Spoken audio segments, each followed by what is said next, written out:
जयकारा अहोई माता का, बोलिए अहोई माता की जय। ओम नमः शिवाय। नमस्कार प्रिय भक्तगणों, आज की इस महत्वपूर्ण वीडियो में आप सभी जानेंगे कि साल 2024 में अहोई अष्टमी कब है, अष्टमी की तिथि कब प्रारंभ होगी, कब समाप्त होगी, व्रत आपको किस दिन धारण करना है और पूजा का शुभ समय। इस व्रत में शाम को पूजा की जाती है, तो शाम को पूजा का शुभ समय क्या होगा। इसके साथ ही अहोई अष्टमी के व्रत में तारों को देखने का विधान है, तो तारों के उदय होने का समय क्या होगा, चंद्रमा के उदय होने का समय क्या होगा। यह समस्त जानकारी आपको आज की विशेष वीडियो में मिलने वाली है। इसके साथ ही आप सभी जानेंगे अहोई अष्टमी व्रत की पूजा विधि, महत्व और व्रत की पौराणिक कथा। लेकिन वीडियो को शुरू करने से पहले आप सभी से निवेदन है कि वीडियो को लाइक करके हिंदू रिलीजियस टेल्स चैनल को सब्सक्राइब अवश्य कर दें और पास वाले बेल आइकन का बटन दबाना ना भूलें और कमेंट सेक्शन में लिखें, हे स्याऊ माता मेरे बच्चों की रक्षा करें, उन पर आने वाले संकटों को दूर करें। माता रानी आपके बच्चों को अपना आशीर्वाद अवश्य देंगी। प्रिय भक्तगणों, करवा चौथ के ठीक 4 दिन बाद कार्तिक मास की कृष्ण पक्ष की अष्टमी तिथि पर अहोई अष्टमी का व्रत धारण किया जाता है। और जिस प्रकार से करवा चौथ का व्रत किया जाता है, पूरी तरह से निर्जल रहकर शाम के समय चांद को अर्घ देकर की व्रत खोला जाता है, उसी प्रकार से अहोई अष्टमी का व्रत पूरी तरह से निर्जल व्रत होता है और शाम के समय तारों को अर्घ्य देने का इस व्रत में विधान है। कहीं कहीं पर चांद को देखकर चांद को अर्घ देकर व्रत खोला जाता है, लेकिन ज्यादातर जगहों पर तारों को अर्घ्य देने के बाद ही इस व्रत को खोला जाता है। और जैसे करवा चौथ का व्रत हम धारण करते हैं, पति की लंबी आयु के लिए अहोई अष्टमी का व्रत धारण किया जाता है। और जिनकी संतान नहीं होती है, अगर वह भी आज के दिन व्रत धारण करके अहोई माता की पूजा करें, शिव पार्वती की पूजा करें, तो उनको भी संतान प्राप्ति की कामना वह पूर्ण होती है। शीघ्र ही उत्तम संतान की प्राप्ति होती है। अगर आप संतान की प्राप्ति चाहते हैं तो इस दिन चांदी के 9 मोतियों को लाल धागे में पिरो लीजिए और फिर माता अहोई को अर्पित करिए। इसके अलावा अहोई अष्टमी पर देवी पार्वती को सभी श्रृंगार के सामान चढ़ाएं। मान्यता है ऐसा करने से संतान के जीवन में सुख शांति बनी रहती है। तो अहोई अष्टमी का व्रत संतान की उन्नति के लिए और संतान की लंबी आयु के लिए किया जाता है। हर प्रकार के रोगों से उनकी रक्षा होता है और स्याऊ माता बच्चों का भाग्य बनाती हैं और उनको हर बुरी नजर से बचाती हैं। इस व्रत को करने से आपके घर में सुख समृद्धि बढ़ती है और आपके घर में बच्चे करियर में खूब तरक्की करते हैं। अहोई अष्टमी से जुड़ी कई किंवदंतियां हैं, लेकिन सबसे लोकप्रिय एक मां और उसके 7 बेटों की कथा है। कथा के अनुसार एक महिला ने दिवाली समारोह के लिए अपने घर को सजाने का फैसला किया। उसी के लिए वह कुछ मिट्टी और अन्य आवश्यक सामान लाने के लिए जंगल में गई। मिट्टी खोदते समय उसने गलती से एक शेर के बच्चे को मार दिया। वह शावक को मारने के लिए दोषी महसूस करती है। इस घटना के 1 साल बाद उसके सभी 7 बेटे गायब हो गए।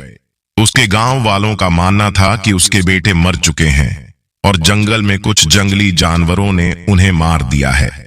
मां उदास हो गई और उसे लगा कि यह सब इसलिए हुआ क्योंकि उसने शेर के बच्चे को मार दिया था। एक बार उसने गांव की एक बूढ़ी महिला को शेर के बच्चे वाली पूरी घटना बताई। उसने उसे देवी अहोई भगवती से प्रार्थना करने की सलाह दी, जो देवी पार्वती का अवतार है। बूढ़ी महिला ने उसे बताया कि अपनी गलती की माफी के लिए उसे देवी से प्रार्थना करनी चाहिए, जिन्हें सभी जीवित प्राणियों की संतानों की रक्षक माना जाता है। महिला ने अष्टमी के दिन देवी अहोई की पूजा की और अपनी गलती के लिए क्षमा मांगी। उसकी भक्ति को देखकर मां अहोई ने उसके 7 बेटों को लंबी उम्र प्रदान की। जल्द ही उसके 7 बेटे घर वापस आ गए।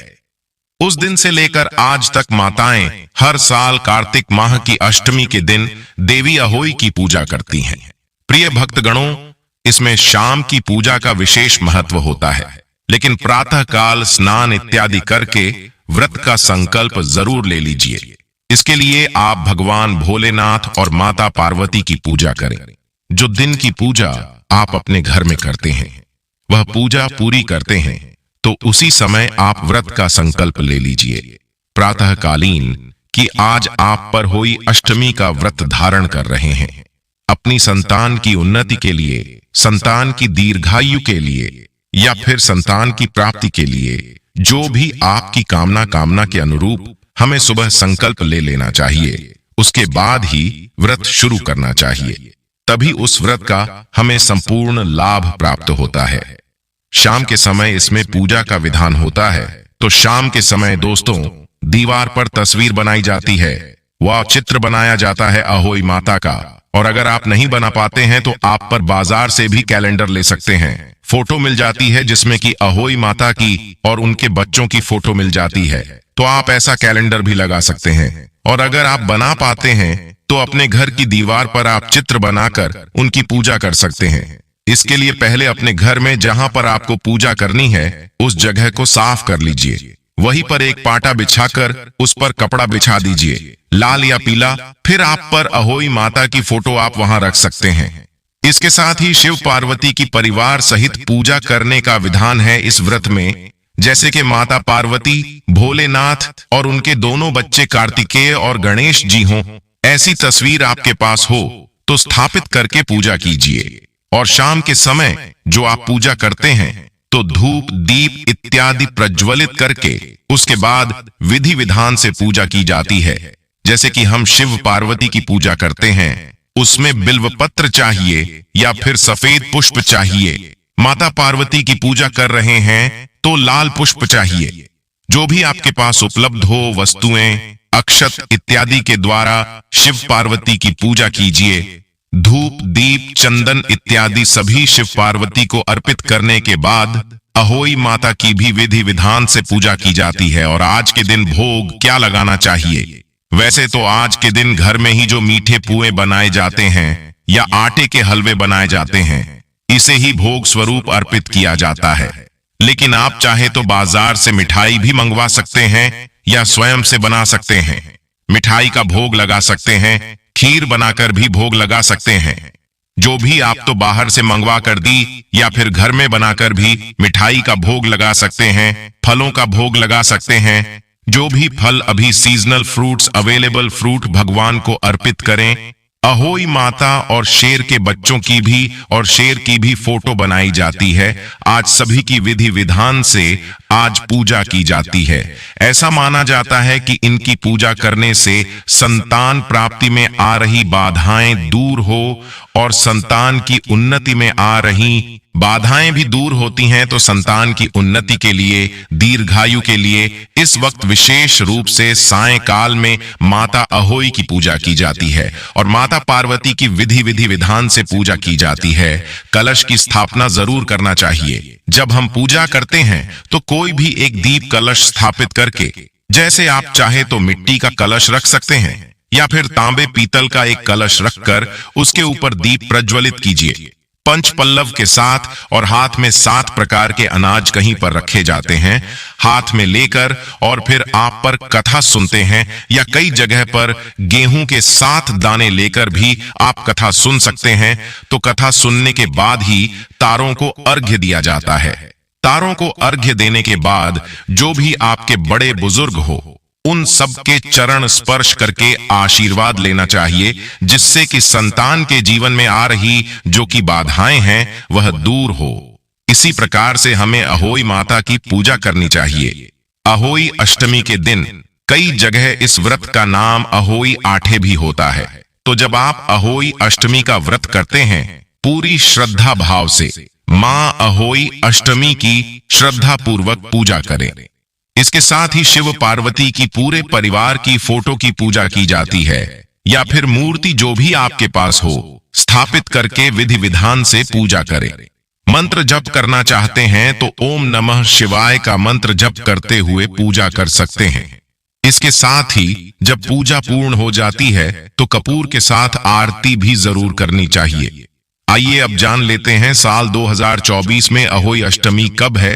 शुभ मुहूर्त क्या रहे और तारों के उदय होने का समय क्या होगा, और फिर उसके बाद जानेंगे कि पूरे विधि विधान से पूजा कैसे करें जिससे कोई गलती हमसे ना हो। लेकिन अभी तक आपने वीडियो को लाइक नहीं किया है तो वीडियो को लाइक करके चैनल को सब्सक्राइब अवश्य करें। अहोई अष्टमी इस साल 24 अक्टूबर को मनाई जाएगी। अहोई अष्टमी का व्रत माताएं कार्तिक कृष्ण अष्टमी तिथि को रखती हैं और इस साल यह तिथि 24 अक्टूबर को सुबह 1:18 पर शुरू होगी और 25 अक्टूबर को सुबह 1:58 पर खत्म होगी। उदय तिथि की मान्यता के अनुसार अहोई अष्टमी का व्रत 24 अक्टूबर को रखा जाएगा। पूजा मुहूर्त का शुभ मुहूर्त रहेगा 24 अक्टूबर सायं 5:42 से सायं 6:59 तक। अहोई अष्टमी पर तारों को देखकर अर्घ्य देने का समय शाम को 6:06 से है। इस दिन सूर्यास्त 5:42 पर होगा। चंद्र अर्घ्य 24 अक्टूबर रात्रि 11:55। इस साल की अहोई अष्टमी पर 5 शुभ संयोग बन रहे हैं।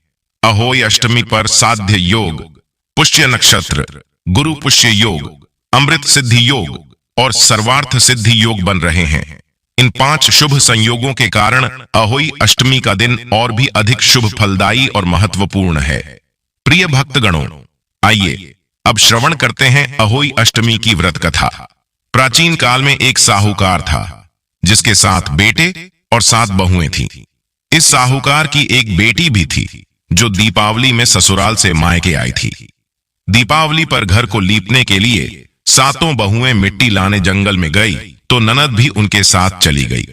साहूकार की बेटी जहां मिट्टी काट रही थी उस स्थान पर स्याहू शाही अपने 7 बेटों से साथ रहती थी।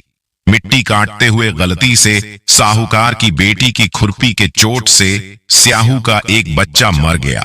इस पर क्रोधित होकर स्याहू बोली, मैं तुम्हारी कोख बांधूंगी। स्याहू के वचन सुनकर साहूकार की बेटी अपनी 7 भाभियों से एक कर विनती करती है कि वह उसके बदले अपनी कोख बंधवा ले। सबसे छोटी भाभी ननद के बदले अपनी कोख बंधवाने के लिए तैयार हो जाती है। इसके बाद छोटी भाभी के जो भी बच्चे होते हैं वे 7 दिन बाद मर जाते हैं। 7 पुत्रों की इस प्रकार मृत्यु होने के बाद उसने पंडित को बुलवाकर इसका कारण पूछा। पंडित ने सुरही गाय की सेवा करने की सलाह दी। सुरही सेवा से प्रसन्न होती है और उसे स्याहू के पास ले जाती है। रास्ते में थक जाने पर दोनों आराम करने लगते हैं। अचानक साहूकार की छोटी बहू की नजर एक ओर जाती है। वह देखती है कि एक सांप गरुड़ पंखनी के बच्चे को डसने जा रहा है और वह सांप को मार देती है। इतने में गरुड़ पंखनी वहां आ जाती है और खून बिखरा हुआ देखकर उसे लगता है कि छोटी बहू ने उसके बच्चे को मार दिया है। इस पर वह छोटी बहू को चोंच मारना शुरू कर देती है। छोटी बहू इस पर कहती है कि उसने तो उसके बच्चे की जान बचाई है। गरुड़ पंखनी इस पर खुश होती है और सुरही सहित उन्हें स्याहू के पास पहुंचा देती है। वहां स्याहू छोटी बहू की सेवा से प्रसन्न होकर उसे 7 पुत्र और 7 बहू होने का आशीर्वाद देती है। स्याहू के आशीर्वाद से छोटी बहू का घर पुत्र और पुत्र वधुओं से हरा भरा हो जाता है। बोलिए अहोई माता की जय, माता पार्वती की जय। ओम नमः शिवाय। प्रिय भक्तगणों, कथा पसंद आई हो तो लाइक और शेयर अवश्य कर दें। हर हर महादेव। जय श्री राम।